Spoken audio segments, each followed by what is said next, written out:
Hey everyone, this is the Hound back with another video.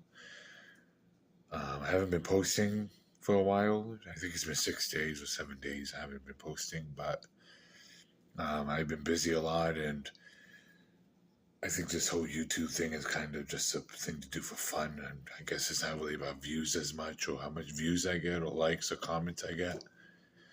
It's just I just want to do movie reviews on new movies, maybe the old ones too. I wasn't gonna do and all the Halloween movies, the whole franchise, but I haven't had time to do it, so that's why I haven't been around, or the October content didn't really work out. I think I'll probably review the David Gordon Green trilogy, the Blumhouse Halloween trilogy. I think I'll review 2018 and Kills and Ends.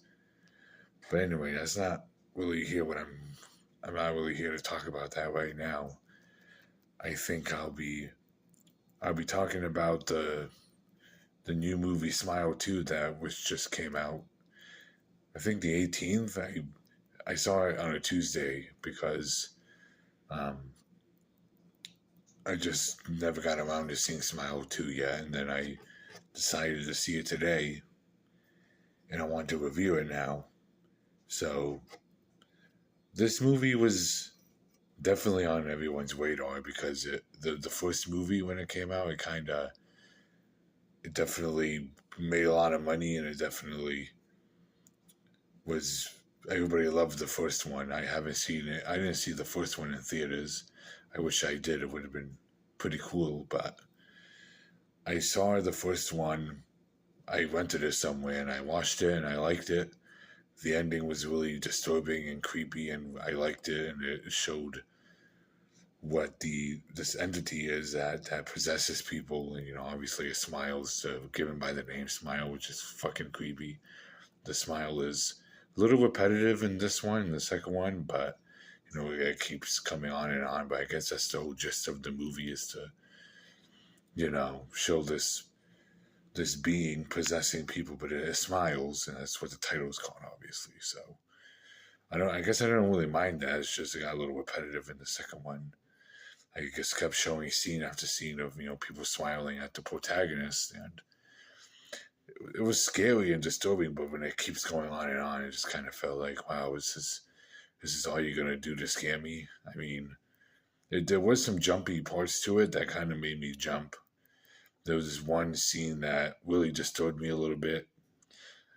Like I didn't really see it see that coming. Like I didn't really see what was gonna happen. Well, I didn't I shouldn't really talk about the scene because I'll spoil it probably, but maybe I'll talk about spoilers at the end of this video.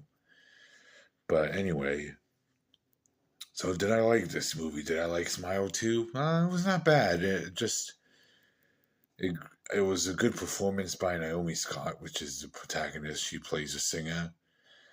Um, and I guess she gets tormented by this entity in it. And I think she goes visits a friend in the beginning of the movie, and um, I guess something happens between her and her friend, and then I guess I think judging by the trailers, I think you know who I'm talking about. But I guess her friend gets possessed by this being, and then I guess it passes on to her after. So I'm thinking that I think Naomi Scott did terrific in this film. She really acted out like an insane person dealing with this supernatural entity, and dealing with what is real and what is not real. So like if she sees her friend that she haven't known for about she has known, but they haven't spoken for a year. So she decides to have the courage to give her a call or text her by certain characters that are trying to tell her to reach out to friends and stuff and to talk to people. And she did, and then you know then the I don't know if like the entity is doing it to show that the friend is really on her way to visit her home or see her after a long time. So there was one scene where I was like, there's certain scenes that I was like, is this real or is this not real? You know, like what's real right now? Like who, like all these characters that the protagonist is talking to, is it the entity or is it the entity making us see these things or is he really seeing it? And I think by the end of the movie, it kind of reveals that all these things that happen in this movie could be faked or it could be all in a head, and the entity's making us see that. I think that's what I like about this entity. This entity is really mysterious. I call it the smile entity. That's what I'm going to call it. But this entity is really mysterious, and it doesn't really show anything, like not like his backstory, but like what how this being formed, how did it become one of a powerful possessive being to do these to these people that are having this torment over this being. So I kind of like how I also like how the character, her name is Sky, by the way, that's her name, the protagonist. I like how Sky is like, she had a traumatic event that happened to her in the past, and I feel like the entity kind of uses trauma to fuck with his, not to fuck with people or to fuck with its victims. So I kind of like that aspect where the entity is like going after people who has traumatic memories. I don't know if the first protagonist and the first one is had a traumatic event, but it's like people.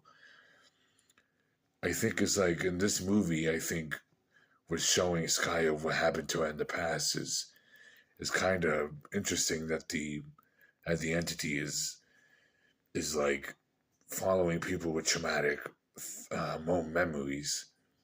So I kind of, if they make a Smile 3, I kind of hope they go that route where this entity just follows traumatic victims, traumatic people the most. So like, I think that's what's interesting. I hope they explore that. I hope they explore this entity or something in the third one. The cinematography was good. The camera work was excellent. The way they do camera angles and the way the camera shots go upside down on a certain setting, or they show the whole city where uh, where Sky is. So like they do aerial shots, everything go upside down and show the whole city with really suspenseful music. They show they zoom out of the certain characters and it feels like something's gonna happen, like they're gonna zoom in quickly and something happens. But they didn't do that, but it made you feel like they were gonna do it. It was kind of suspenseful, you know? It was like really suspenseful how Sky is going to these tours and concerts and she wants to build her life back again because she was a drug addict after that incident. But I think her character, I think, was really well written and really well, well characterized. So it's like it's really the writers really wrote this character well. It made you care for her and stuff. It made you want her to, I don't know, win this battle from this entity. So it kind of, I think this movie was not bad.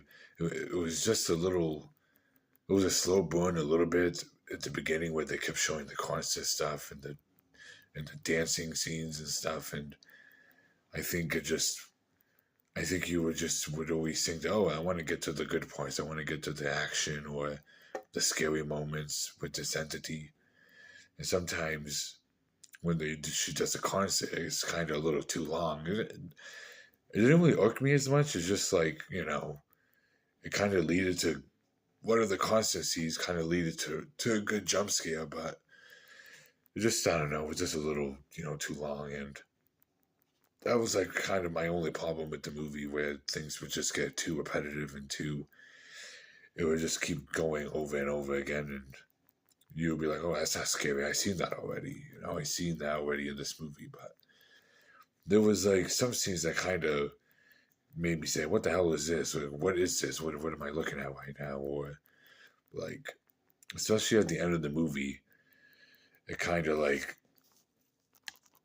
it kind of like got to the point where I'm like, what is going to happen? What is going on? And then after that, when it ended, it it, it kind of, I don't know if I saw it coming, but it just felt like what is real and what is not real. Like what is this character doing that it might be real or not real? So it's like it just kind of made me think of what's gonna happen in the third one, or what is this end gonna lead to the what is this end of the movie gonna lead to the third one? And when the protagonist at the end, I don't know if I should spoil it. Maybe I'll spoil it after my review. But after the protagonist, his fate had like whatever happened to her fate at the end of the movie. It kind of after the end credits roll, it kind of has you wondering what. So what does this end mean for Smile 3 or for a future movie? So it makes you like think, oh, is this like is this whole thing with this entity, is it going to be even more powerful now? Is it going to be like a plague where this entity thrives even more and becomes more powerful and aggressive and even more scarier to the point where a lot of people might get this possessive curse or something, whatever this is. So like that's my thoughts on the end of the movie. What's gonna happen, or like what's gonna. I think I'll spoil it. Maybe I'll spoil it. So the protagonist Sky, you know, she dies in the end. Obviously the entity makes her do, think about what happens to the other victims. She does it in front of a whole audience in a concert. And now, does that mean that the whole people in that concert got the curse or got the possessive, might get possessed, all of them? So with this entity, it's latched on to all these people in the concert. So that's what, I think that's what's interesting. It was kind of predictable, but it was interesting on what this entity may do in the third one, if they ever do a third one, which I think they should. I guess if they. I think this movie is really successful in the box office, so I think maybe they'll make another one. Anyway, I give this movie a 6.5. I digged it. It was an interesting. I guess it was a pretty good sequel. Not as good as the first one. I think the first one is definitely better. I really love this entity though. It's really creepy. When I saw it for the first time in the first movie, it was really. I was like saying, "What is this thing? What, like this thing is possessing people? This just scary ass thing." Kind of freaked me out when I saw it. I'm like, "Geez, that's actually pretty fucking scary." Like, imagine seeing that in your fucking bedroom at night with the lights closed. That's scary. But anyway, this was a good, interesting sequel though. Not the best, but it was good. And I think if you like the first one, or you really loved the first one, maybe you like the sequel. I think the protagonist was really good. I really liked that. It made you want to root for her and stuff. The camera shots were excellent. The angles were excellent. The cinematography was good. The dialogue was pretty good too. And there was other certain character in the movie that I really wanted to see. This actor who I was really excited to see, was Jack Nicholson's son, Wayne Nicholson, I think, and I really wanted to see how he would do in the movie. And I think he did good in this movie. He had a small role in it, but I think he did good. I just wanted to put that out there real quick before I end this video. So that's my review, and I'll leave a spoiler warning. Probably too late to say now, but I'll leave a spoiler warning at the video title, so this movie will be spoiled. I will spoil the ending. Even none of you haven't seen it. So I hope you guys enjoyed this video, and I'll see you guys next time. Maybe I'll review the Blumhouse Halloween trilogy during the Halloween holiday. So I'll see you guys next time. This is the Horror Hound signing out. Bye.